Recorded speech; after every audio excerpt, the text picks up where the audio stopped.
Hey guys, welcome back to another episode of Dadlife. I did again. Because we're doing a lot of videos. Thumbs up, thumbs up, thumbs up from the kiddos. So I realized I'm looking through my past videos as I'm trying to be more conscious of putting some more content out there.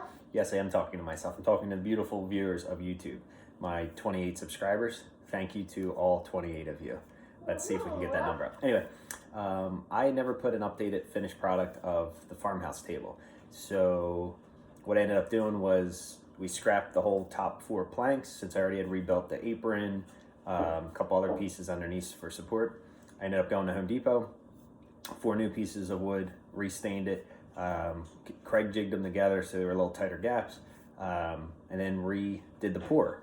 I did not document that with video because I just didn't feel like, you know what I mean, you just sometimes do things just to get it done.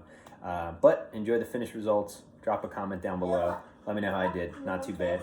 I'm going to be jumping on the farmhouse bench today to finish that up. I got to do the polyurethane on that. But enjoy this video. Please hit the like button, subscribe. Till next time, Dadlife out.